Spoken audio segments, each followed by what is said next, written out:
Underfunded, outdated, and inadequate, words that should never describe Germany's military, yet they do. For decades, the Bundeswehr has stood as a cornerstone of European defense, renowned for its strategic depth and technological prowess. But today, it faces a profound crisis. Once celebrated for groundbreaking achievements in military engineering, it now grapples with severe underinvestment, aging equipment, technological stagnation, espionage scandals, and a troubling shortage of personnel. The landscape has undeniably transformed. Yet this decline stretches far beyond mere budget cuts or recent policy shifts. There's much more to the story. The German military's history is a dramatic narrative that stretches back beyond the early 20th century, deeply rooted in Prussian militarism and might. This legacy, interwoven through 2 world wars and a nation split in 2, is anything but straightforward. When the Berlin Wall fell and the Iron Curtain was finally lifted, Germany, along with the rest of the world, breathed a hopeful sigh for a future where the need for massive standing armies might just fade into the annals of history. However, the harsh realities of recent events, particularly Russia's invasion of Ukraine in 2022, have ruthlessly shattered this illusion, exposing years of oversight. The current state of affairs is not just troubling, it's seriously bad. Just consider this. Eva Högl, the German parliamentary commissioner for the Bundeswehr, recently released a report highlighting a host of issues plaguing the German military. As detailed by the Financial Times, the findings are startling. Among them, the military's digital and communication systems are alarmingly outdated, featuring radios from the 1980s unable to link with those of allies, paper-only medical records requiring postal delivery, and sensitive military documents still being transmitted via fax instead of secure email. And the revelations don't stop there. Compounding these operational deficiencies, a recent espionage scandal has cast a further shadow over the military's integrity. A top-level military meeting was reportedly compromised by Russian wiretapping, and soon after, a separate incident saw a German military intelligence officer charged with spying for Russia. These episodes have not only brought embarrassment to the military leadership, but also intensified the political pressure on Chancellor Olaf Scholz's government. These incidents are merely the tip of the iceberg, highlighting systemic problems within the German military that have developed over years due to a combination of poor decision-making, oversight lapses, and at times, complacency. These issues are not merely the result of inadequate funding or delays in modernization. Rather, they are intricately woven into Germany's historical and political fabric. The roots of the Bundeswehr's current predicament can be traced back to the post-Cold War era. During this period, under the leadership of Chancellors Helmut Kohl, Gerhard Schröder, and later Angela Merkel, Germany shifted its focus towards social welfare, economic growth, and European integration, reducing its military spending.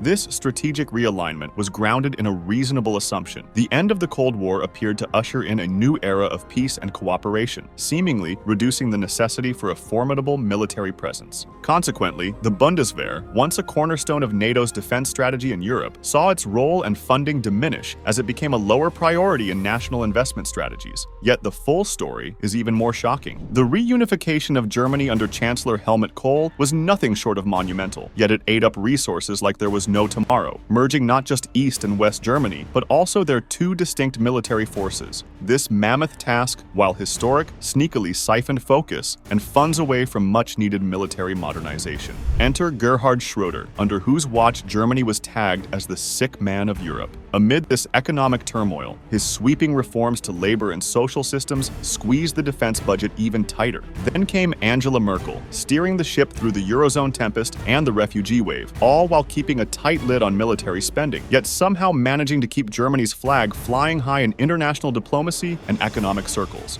But when Russia grabbed Crimea in 2014, it was more than a red flag. It was a flare gun signaling trouble ahead, trouble that was largely ignored until Russia's 2022 blitz into Ukraine. Finally, Chancellor Olaf Scholz had his aha moment with the Zeitenwende, or turning point, flinging open the coffers with a 100 billion euros promise to spruce up the Bundeswehr, trying to make up for decades of penny pinching in the Defense Department. But by this point, the damage had already been done. The Zeitenwende plan has hit a bit of a snag, courtesy of Germany's chronic habit of missing NATO's 2% GDP defense spending target. Decades of pinching pennies in defense are now showing up in the rundown state of tanks, ships, and weapons systems, not to mention the urgent cybersecurity upgrades needed just to keep up. The scale of the challenge is colossal. Reversing years of scrimping and aligning with today's security demands won't be a walk in the park. It requires a hefty dose of strategic smarts, a renewed commitment to defense, and most importantly, time. But time is exactly what Germany might run out of if NATO-Russian tensions keep heating up. So, what's next? Shifting gears from decades of financial neglect, Chancellor Olaf Scholz's whopping 100 billion euros special fund for military reform marks a pivotal change, breathing new life into the Bundeswehr. For the first time in a long while, Germany is set to actually fulfill its NATO commitment, dedicating at least 2% of its GDP to defense. This significant influx of funds is aimed at plugging the glaring holes within the Bundeswehr, but there's a catch. Sustainability is a serious concern. The stark reality is that this massive 100 billion euros might just evaporate by 2027.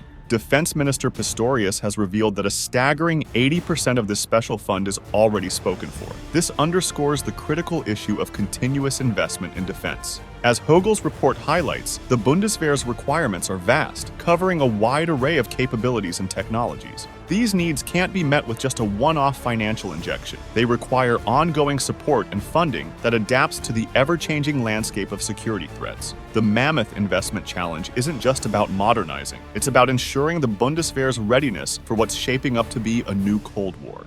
Germany would be wise to draw lessons from its own history. During the Cold War, the Bundeswehr was a formidable force, well-equipped to handle the substantial demands of defending the front lines against Warsaw Pact adversaries. West Germany's military boasted a strong arsenal of tanks, sophisticated communication systems, and plentiful ammunition stocks, reflecting the high stakes of the era. This state of readiness was backed by consistent and substantial defense spending, befitting West Germany's position as a critical NATO ally on the front line of the East-West divide, a commitment to its allies that Germany should not forget. Today, however, the picture is starkly different. The once razor-sharp force now seems more akin to a blunt spoon than a precision blade. However, the challenges facing the Bundeswehr extend beyond just equipment, guns, and ammunition. Significant recruitment issues and infrastructure deficiencies are exacerbating the situation. The military is currently grappling with a concerning trend of personnel shortages, with around 20,000 positions unfilled, despite a pressing need to expand and strengthen its capabilities. Compounding this issue is the dismal state of military infrastructure. Many bases, suffering from years of neglect and underfunding, have become less than desirable places to live and work. In some barracks, personnel even have to pay for Wi-Fi access when it's available. These conditions not only dissuade potential recruits, but also demoralize current staff, hindering efforts to rejuvenate and enlarge the military workforce. And then, of course, this being Germany, these challenges are further complicated by a thick layer of bureaucracy and organizational inefficiencies that hamper effective spending and modernization efforts. Eva Hogel's report also sheds light on these obstacles, noting how bureaucratic red tape is a significant barrier to the Bundeswehr's path towards modernization and preparedness. Clearly, the road ahead is formidable. It will require a sustained commitment and a strategic vision to rebuild and modernize Germany's military into a force that is ready for the challenges of the 21st century and can once again contribute significantly to European security and its role within NATO. In fact, Germany would do well to look to Poland for inspiration. To find out more about the rise of Poland's military, check out our next video, linked here.